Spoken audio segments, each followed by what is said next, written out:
அன்பு நெஞ்சங்களுக்கு வணக்கம். நம்மளுடைய சப்ஸ்கிரைபர் நிறைய பேர் ஆனா சிங்கப்பூர்ல லைசன்ஸ் எடுக்கிறதுக்கு டிரைவிங் ஸ்கூல்ல போடுறதா அல்லது பிரைவேட்ல போடுறதா ஒரே குழப்பமா இருக்கு. எது பெட்டர் அப்படின்னு சொல்லி ஒரு வீடியோ போட சொல்லியிருந்தாங்க. இந்த ஒரு வீடியோ மட்டும் பாருங்க, உங்க குழப்பம் எல்லாம் கிளியர் ஆயிரும்.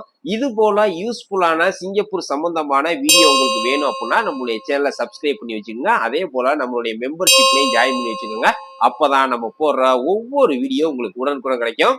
வாங்க வீடியோக்குள்ள போலாம். Friends, first class 3C licence வச்சிருக்கவங்க எப்படி அக்கவுண்ட் ஓபன் பண்றது, அதே போல பிரைவேட்ல போடுறதா அல்லது ஸ்கூல்ல போடுறதான்னு பார்த்துருவோம். சிங்கப்பூரை பொறுத்த வரைக்கும் நீங்க பிரைவேட்ல ஐடி ஓபன் பண்றதா இருந்தாலும் சரி, ஸ்கூல் ஐடி ஓபன் பண்றதா இருந்தாலும் சரி, டிரைவிங் ஸ்கூலுக்கு தான் போகணும். அக்கவுண்ட் ஓபன் பண்ற ஸ்டாஃப் கிட்ட நான் ஸ்கூல் ஐடி ஓபன் பண்ணணும் அப்படின்னு சொன்னீங்கன்னா ஸ்கூல் ஐடி ஓபன் பண்ணி கொடுப்பாங்க. ஒருவேளை பிரைவேட்ல ஓபன் பண்ணணும் அப்படின்னா பிரைவேட் ஐடின்னு சொன்னீங்கன்னா அவங்க ஓபன் பண்ணி கொடுப்பாங்க. இந்த பிரைவேட் ஐடிக்கும் ஸ்கூல் ஐடிக்கும் பெரிய அமௌண்ட் வித்தியாசம் இருக்காது. ஒரே மாதிரியான அமௌண்ட் தான் இருக்கும். அக்கவுண்ட் ஓபன் பண்ணதுக்கு அப்புறம் உங்களுக்கு ஐ டெஸ்ட் பண்ணுவாங்க. ஐ டெஸ்ட் பண்ணி முடிச்சதுக்கு அப்புறம் நீங்க 24 மணி நேரத்துக்கு அப்புறம் பிடிஎல் ஆன்லைன்ல நீங்களே அப்ளை பண்ணிக்கலாம். அதாவது இந்த பிடிஎலுக்கு 25 வெள்ளி செலவாகும். இந்த பிடிஎல் உடனே ஓபன் பண்ணணும் அப்படிங்கிற அவசியம் இல்ல. ட்ரைனிங் கிளாஸ் எடுக்க போறதுக்கு ஒரு நாள் 2 நாளைக்கு முன்னாடி கூட நீங்க தாராளமா இந்த பிடிஎல் அப்ளை பண்ணிக்கலாம். அந்த அப்ளை பண்ணதுக்கு அப்புறம் அதை ஸ்கிரீன்ஷாட் எடுத்து வச்சுக்கோங்க. ஒவ்வொரு தடவையும் உங்களை வெளியில கூட்டிகிட்டு போகும்போது அதை காமிக்க சொல்லுவாங்க. அதே போல இந்த பிடிஎல் இருந்தா மட்டும்தான் வெளியில ஓட்டுறதுக்கு அனுமதிப்பாங்க. சரிங்களா? இந்த பிடிஎல் 2 வருஷம் அவகாசம் இருக்கு. 2 வருஷத்துக்கு அப்புறம் எக்ஸ்பைரி ஆயிரும். நீங்க மறுபடியும் அப்ளை பண்ணி இப்ப எடுத்த மாதிரி 25 வெள்ளி செலவு பண்ணி எடுக்கணும். அதனாலதான் சொல்றேன், ஒரு சில நேரம் இந்த பிராக்டிகல் கிளாஸ் கிடைக்காது. நீங்க முன்னாடியே பிடிஎல் அப்ளை பண்ணிட்டீங்க அப்படின்னா 6 மாசம் 5 மாசம் அல்லது 3 மாசம் வரைக்கும் நீங்க காத்திருக்கிற மாதிரி ஆயிரும். இந்த 3 மாசமும் வேஸ்ட் ஆயிரும். சரிங்களா? நான் அப்ப சொன்னது உங்களுக்கு தெளிவா புரிஞ்சிருக்கும் அப்படின்னு நம்புறேன். ஃப்ரெண்ட்ஸ், அதே போல இன்னொரு முக்கியமான விஷயம், நம்மளுடைய சப்ஸ்கிரைபர் எல்லாம் அடிக்கடி கேட்கக்கூடியது, ஆனா நான் சிமுலேட்டர் பிராக்டிகலுக்கு அப்புறம் போடுறதா அல்லது சிமுலேட்டரை முடிச்சுட்டு பிராக்டிகல் போடுறதா அப்படின்னு கேட்கறாங்க. ஒன்றும் பிரச்சனையே கிடையாது. ஆக மொத்தத்துல நீங்க பிராக்டிகலுக்கு அப்புறமும் சிமுலேட்டர் போகலாம், சிமுலேட்டரை போட்டு பிராக்டிகலும் பண்ணலாம். ஒன்றும் தப்பே கிடையாது. ஆக மொத்தத்துல நீங்க 3 சிமுலேட்டர் பிராக்டிகல் மெயின் டெஸ்ட் ஏறுறதுக்கு முன்னாடி அவசியம் முடிச்சிருக்கணும். அப்பதான் உங்களை மெயின் டெஸ்ட்டுக்கே ஏத்துவாங்க. இதை நல்லா ஞாபகத்துல வச்சுக்கோங்க. ஏன்னு கேட்டா இந்த சிமுலேட்டர் கிளாஸ் அதிகமா கிடைக்காது. சரிங்களா? அதனாலதான் எவ்வளவு சீக்கிரம் நீங்க பண்ண முடியுமோ அதை பண்ணி வச்சுக்கோங்க. அது பிராக்டிகலுக்கு முன்னாடி இருந்தாலும் சரி அல்லது பிராக்டிகலுக்கு அப்புறமா இருந்தாலும் சரி. நான் இப்ப சொன்னது உங்களுக்கு தெளிவா புரிஞ்சிருக்கும் அப்படின்னு நம்புறேன்.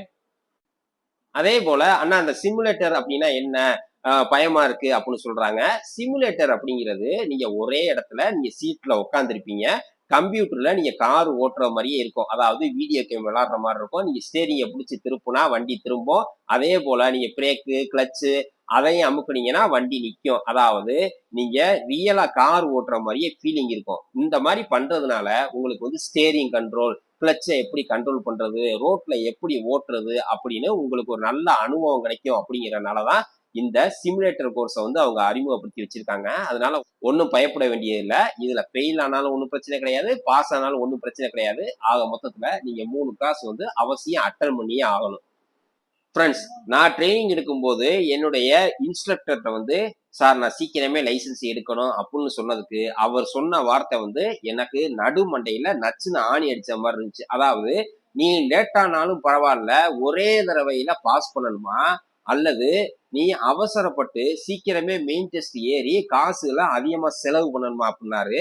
அவர் சொன்ன வார்த்தை எனக்கு ஈஸியா புரியுற மாதிரி இருந்துச்சு. அதாவது ஒரு பிராக்டிக்கலுக்கு 70 இருந்து 80 வெள்ளி செலவாகும். ஆனா ஒரு மெயின் டெஸ்ட்டுக்கு நீங்க ஸ்கூல்ல போட்டிருந்தீங்கன்னா 330 இருந்து 350 வெள்ளிக்குள்ள செலவாகும். இதே நீங்க பிரைவேட்ல போட்டிருந்தீங்கன்னா 400 இருந்து 500 வெள்ளிக்குள்ள வரும், நீங்க எடுத்திருக்க ட்ரெயினரை பொறுத்து. சரிங்களா? அப்படி இருக்கும்போது நீங்க கிளாஸ குறைச்சிக்கிட்டு மெயின் டெஸ்ட் ஏறினீங்கன்னா ஒரே தடவையில நீங்க பாஸ் பண்ண முடியாது, ஃபெயில் ஆயிருவீங்க. அதுக்கு பதிலா லேட் ஆனாலும் ஒரு 2-3 கிளாஸ் எக்ஸ்ட்ரா போட்டு நீங்க ஒரே தடவையில பாஸ் பண்ணலாம் அப்படிங்கிறது தான் அவருடைய வார்த்தை. ஏன்னா நம்ம அவசரப்பட்டு மெயின் டெஸ்ட் ஏறி ஒரு தடவை நம்ம ஃபெயில் ஆகி மறுபடியும் ஃபெயில் ஆகி நம்ம மறுபடியும் மெயின் டெஸ்ட் அட்டன் பண்றதுக்கு ஒரு 2-3 கிளாஸ் எக்ஸ்ட்ரா ஆனாலும் பரவாயில்ல அப்படின்னு நல்லா கத்துக்கிட்டு நம்ம மெயின் டெஸ்ட் ஏறினோம்னா ஈஸியா பாஸ் பண்ணிடலாம். இப்போ கிளாஸ் 3C லைசன்ஸ் வச்சிருக்கவங்களுக்கு ஸ்கூல்ல போடுறது பெட்டரா அல்லது பிரைவேட்ல போடுறது பெட்டரா அப்படின்னு பார்த்துருவோம். ஃப்ரெண்ட்ஸ், நான் இப்ப சொல்றத நல்லா ஞாபகத்துல வச்சுக்கங்க. நான் லைசன்ஸ் எடுத்து இந்தியாவுல ஓட்டுனதே இல்ல. நான் நல்லா கத்துக்கணும், நல்லா ட்ரைனிங் எடுக்கணும், லேட் ஆனாலும் பரவாயில்ல அப்படின்னு நினைக்கிறவங்க அவசியம் டிரைவிங் ஸ்கூல்ல தான் போகணும். ஏன்னு கேட்டா சர்க்கியூட் உள்ள உங்களுக்கு நல்லா ட்ரைனிங் சொல்லி கொடுப்பாங்க. அதே போல வெளியில எப்படி ஓட்டுறதுன்னு நல்லா சொல்லி கொடுத்து நீங்க நல்லா தேர்னதுக்கு அப்புறம் தான் உங்களை வந்து மெயின் டெஸ்ட்டுக்கே ஏத்துவாங்க. இதை நல்லா ஞாபகத்துல வச்சுக்கோங்க. அது வரைக்கும் உங்களுக்கு ட்ரைனிங் கொடுத்துக்கிட்டே இருப்பாங்க, கிளாஸுக்கு வர சொல்லிக்கிட்டே இருப்பாங்க. சரிங்களா? அதே போல பிரைவேட்ல போடுறதுன்னா எனக்கு நல்லா ஓட்ட தெரியும், சிங்கப்பூர் ரூல்ஸ் எல்லாம் எனக்கு ஓரளவுக்கு தெரியும், நான் ஒரு 5 கிளாஸ் 6 கிளாஸ் போனா போதும், எனக்கு எந்த ஒரு பிரச்சனையும் இல்லை, நான் ஈஸியா பாஸ் பண்ணிடுவீங்கன்னு நினைச்சா மட்டும் பிரைவேட்ல போடுங்க. ஏன்னா பிரைவேட்டுக்கு நீங்க போனீங்கன்னா 5ல இருந்து 10 கிளாஸ் வரைக்கும் தான் சொல்லி கொடுப்பாங்க. அதுக்கப்புறம் உங்களுக்கு மெயின் டெஸ்ட் ஏத்திடுவாங்க. இந்த குறிப்பிட்ட பிராக்டிக்கலுக்கு உள்ள நீங்க கத்துக்கிட்டா மட்டும்தான் ஒரே டெஸ்ட்ல நீங்க பாஸ் பண்ண முடியும். இதை நல்லா ஞாபகத்துல வச்சுங்க. அதாவது எனக்கு நல்லா ஓட்ட தெரியும், காசு அதிகமா செலவு பண்ணக்கூடாது, எனக்கு ஒரு 1200 வெள்ளிக்குள்ள நான் லைசன்ஸ் எடுத்துறணும் அப்படின்னு விருப்பப்படுறவங்க, அதாவது நல்லா ஓட்ட தெரியும், எந்த ஒரு பிரச்சனையுமே இல்ல, சும்மா ஒரு டச்சுக்கு தான் நான் வந்து கிளாஸ் போறேன் அப்படின்னு நினைக்கிறவங்க மட்டும் பிரைவேட்ல போடுங்க. நான் இப்ப சொன்னது உங்களுக்கு நல்லா புரிஞ்சிருக்கும் அப்படின்னு நம்புறேன். இன்னொரு முக்கியமான விஷயம், அதாவது டிரைவிங் ஸ்கூல்ல போட்டா உங்களுக்கு கிளாஸ் கிடைக்கிறதுக்கு உங்களுக்கு வந்து தாமதமாகும். அதாவது ஒரு மாசத்துக்கு 8 கிளாஸ் தான் கொடுப்பாங்க. அதனால நீங்க வந்து கொஞ்சம் வெயிட் பண்ற மாதிரி இருக்கும். இதை நல்லா ஞாபகத்துல வச்சுக்கோங்க. அதே போல இன்னொரு முக்கியமான விஷயம், அதாவது நம்முடைய சப்ஸ்கிரைபர் எல்லாருமே அடிக்கடி கேட்கக்கூடிய கேள்வி, சந்தேகம் வரக்கூடியது இதுதான். அதாவது அண்ணா நான் பிரைவேட்ல இருந்து ஸ்கூலுக்கு மாறணும், இதுக்கு என்ன பண்றது அப்படின்னு கேட்கறாங்க. ஒன்றும் பிரச்சனையே கிடையாது. நீங்க எந்த டிரைவிங் ஸ்கூல்ல ஐடி ஓபன் பண்ணீங்களோ, அதாவது அக்கௌண்ட் ஓபன் பண்ணீங்களோ, இப்ப எடுத்துக்காட்டுக்கு நீங்க டிரைவிங் ஸ்கூல்ல இருந்து பிரைவேட்டுக்கு மாறணும் அப்படின்னா அதே டிரைவிங் ஸ்கூல்ல போயிட்டு நான் பிரைவேட் ஐடி ஓபன் பண்ணணும் அப்படின்னு அவங்க கிட்ட சொன்னீங்கன்னா அவங்க உடனே பண்ணி கொடுத்துருவாங்க. இதுக்கு ஒரு 10 வெள்ளி மட்டும்தான் எக்ஸ்ட்ரா சார்ஜ் பண்ணுவாங்க. ஒரு நீங்க பிரைவேட்ல இருந்து ஸ்கூலுக்கு மாறணும் அப்படின்னாலும் ஒன்றும் பிரச்சனை கிடையாது. அதே 10 வெள்ளி அமௌண்ட் தான் செலவாகும். அப்படியே ஸ்கூலுக்கு மாத்திடுவாங்க. ஃப்ரெண்ட்ஸ், அதுக்கப்புறம் இங்கே ஓட்டி காமிச்சு லைசன்ஸ் எடுக்கிறவங்களுக்கு டிரைவிங் ஸ்கூல்ல போடுறது பெட்டரா அல்லது பிரைவேட்ல போடுறது பெட்டரா அப்படின்னு பாத்துருவோம். இங்கே ஓட்டி காமிச்சு எடுக்கிறவங்களுக்கு நான் ஒரு ஐடியா சொல்றேன். இங்கே ஓட்டி காமிச்சு எடுக்கிற மாதிரி நீங்க பிளான் பண்ணியிருந்தீங்க அப்படின்னா பிரைவேட் ஐடியா ஓபன் பண்ணுங்க. ஏன்னு கேட்டா பிரைவேட் ஐடியில வந்து 2 டெஸ்ட் தான், அதாவது பேசிக் theory test, final theory test. இதை நல்லா ஞாபகத்துல வச்சுங்க. பேசிக் தியரி டெஸ்ட் பாஸ் பண்ணதுக்கு அப்புறம் இது வந்து எக்ஸ்பைரி டேட் கிடையாது, இது வந்து லைஃப் டைம். ஆனா ஃபைனல் தியரி டெஸ்ட் வந்து 2 வருஷம் தான் வேலிட். அந்த 2 வருஷத்துக்குள்ள நீங்க இங்கே ஓட்டி காமிச்சு லைசன்ஸ் எடுத்துறணும். ஒருவேளை நீங்க ஃபைனல் தியரி முடிச்சு 2 வருஷம் ஆயிருச்சு, நீங்க லைசன்ஸ் எடுக்கல அப்படின்னா மறுபடியும் நீங்க வந்து ஃபைனல் தியரி டெஸ்ட் எழுதிட்டு தான் நீங்க கிளாஸே அட்டன் பண்ண முடியும். இதை நல்லா ஞாபகத்துல வச்சுக்கோங்க. இதே நீங்க டிரைவிங் ஸ்கூல்ல போட்டீங்க அப்படின்னா 4 டெஸ்ட் எழுதுற மாதிரி இருக்கும். அதாவது பேசிக் எவலுவேஷன் டெஸ்ட், அது முடிச்சதுக்கு அப்புறம் தான் பேசிக் தியரி டெஸ்ட், அதுக்கப்புறம் ஃபைனல் எவலுவேஷன் டெஸ்ட், அது பாஸ் பண்ணதுக்கு அப்புறம் தான் நீங்க ஃபைனல் தியரி டெஸ்ட்கே போக முடியும். இதை நல்லா ஞாபகத்துல வச்சுங்க. அதனால ஃபர்ஸ்ட் வந்து நீங்க பிரைவேட் ஐடியை ஓபன் பண்ணிட்டு பேசிக் theory test, final theory test எல்லாம் பாஸ் பண்ணிட்டீங்க அப்படின்னா நீங்க தாராளமா உங்க ஐடியை வந்து மாத்திக்கலாம். வெறும் 10 வெள்ளி தான் செலவாகும். ஒருவேளை யாரெல்லாம் இதை மாத்த வேண்டாம், அதாவது பிரைவேட் ஐடியிலே கண்டினியூ பண்ணிக்கலாம் அப்படின்னு கேட்டா, உங்களுக்கு நல்லா வண்டி ஓட்ட தெரியும், சிங்கப்பூரோட ரூல்ஸ் அண்ட் ரெகுலேஷன்லாம் எனக்கு ஓரளவுக்கு தெரியும், எனக்கு ஒன்றும் பிரச்சனை கிடையாது அப்படின்னு நினைக்கிறவங்க மட்டும் நீங்க போய் பிரைவேட்ல போடலாம். இதை நல்லா ஞாபகத்துல வச்சுக்கோங்க. ஒருவேளை நீங்க நல்லா ஓட்ட பழகணும், நல்லா சிங்கப்பூர் ரூல்ஸ் எல்லாம் கத்துக்கணும், சர்க்கியூட்லாம் நல்லா ஓட்டி பழகணும் அப்படின்னா நீங்க வந்து ஸ்கூல்ல போடுங்க.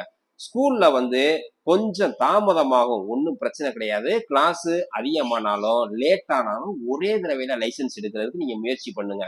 பிரைவேட்ல வந்து கிளாஸ் கம்மியாகும், ஆனா நல்லா ஓட்ட தெரிஞ்சு நல்ல அனுபவம் உள்ளவங்களே ஒரு சில நேரம் ஒரே டெஸ்ட்ல பாஸ் பண்ண முடியாது. இதை நல்லா ஞாபகத்துல வச்சுக்கோங்க. நான் இப்ப சொன்னது உங்களுக்கு வந்து தெளிவா புரிஞ்சிருக்கும். என்னோட சஜஷன் என்ன அப்படின்னு கேட்டா, நான் டிரைவிங் ஸ்கூல்ல தான் போட்டேன். என்னைய பொறுத்த வரைக்கும் டிரைவிங் ஸ்கூல்ல போடுறதுதான் பெட்டர் அப்படின்னு சொல்லுவேன். சுருக்கமா சொல்லணும் அப்படின்னா, நல்லா ஓட்ட தெரிஞ்சவங்க, சிங்கப்பூர் ரூல்ஸ் அண்ட் ரெகுலேஷன்லாம் எனக்கு சொல்லவே தேவையில்லை, எனக்கு தெரியும் அப்படின்னு நினைக்கிறவங்க மட்டும் பிரைவேட்ல போடுங்க.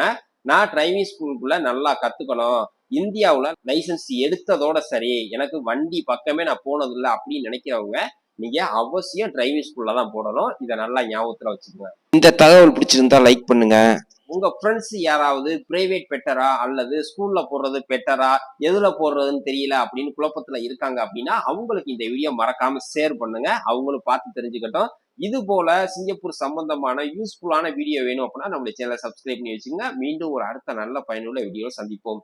மகிழ்ச்சி.